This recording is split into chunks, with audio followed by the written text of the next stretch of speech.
The stochastic is one of the most used indicators in trading. It's been on almost every chart for decades, and yet most traders who use it consistently lose money with it. Not because the stochastic is wrong, but because they are using it in the wrong way. The indicator itself gives them no protection against the moments when it completely falls apart. So today I want to show you exactly what that problem looks like, and then I'm going to give you a free upgraded version already published on TradingView that fixes it automatically. I'm ATP and let's get started. Let me show you the core problem first. This is the classic stochastic with the default settings. You have probably seen it 1,000 times.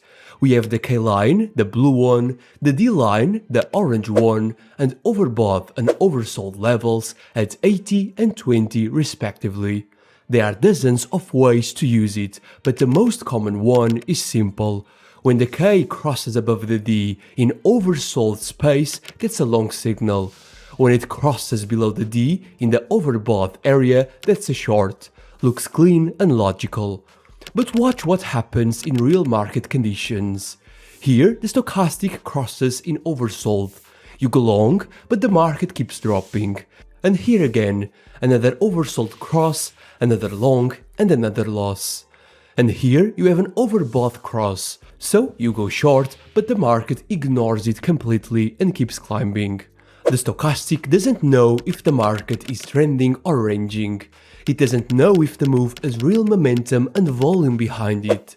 It just sees a crossover and fires a signal, and that's the real problem. A crossover alone tells you nothing about the market. So what do we actually need? Two things. First, we need to know if the market is actually trending. Because stochastic signals in ranging, choppy markets are almost always noise. They look real, they feel real, but they are traps. And second, we need to know if the major trend agrees with the signal. A long signal in a downtrend is risky, and a short signal in an uptrend is even more unsafe. That's it. These two things make all the difference. And that's exactly what I built into the brand new Stochastic Triple Filter. Let me show you how it works. The first filter is the Gaussian channel. If you are not familiar with it, it's an adaptive moving average with upper and lower bands. But the key element is the middle line. It turns green when the trend is rising and red when it's falling. In the Stochastic Triple Filter, the Gaussian channel works as a trend gate. Inside the indicator panel at the bottom, you will see a row of colored circles. Those represent the Gaussian channel state. And the rule is simple. Long signals are only valid when the Gaussian channel dots are green, and short signals only when they are red. If the stochastic fires a crossover but the Gaussian channel disagrees, the signal gets blocked and you will see a small white cross instead of an arrow. The second filter is the choppiness index.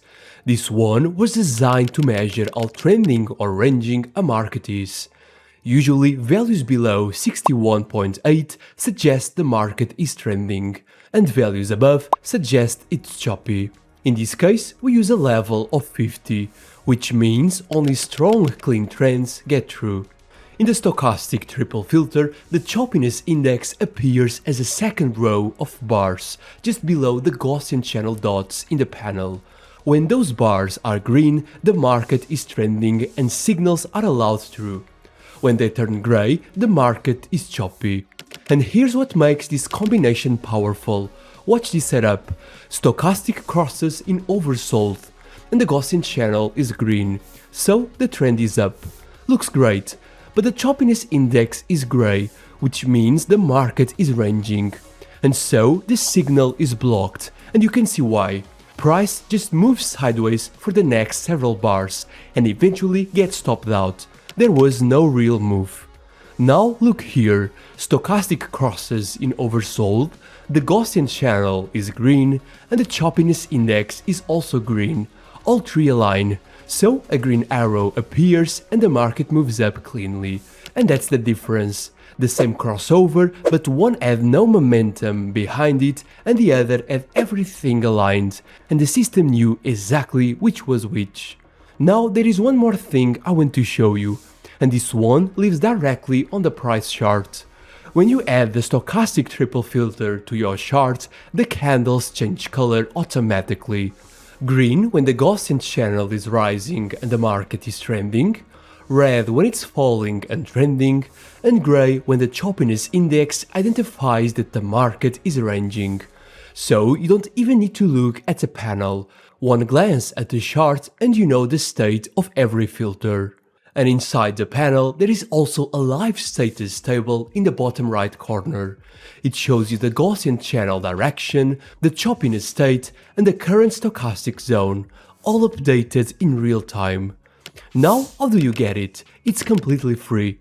Just go to the Indicators tab, search for Stochastic Triple Filter and it appears immediately. There is also a link in the description below.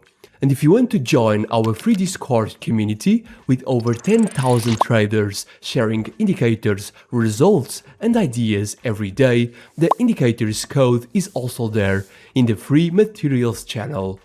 Now here's what comes next.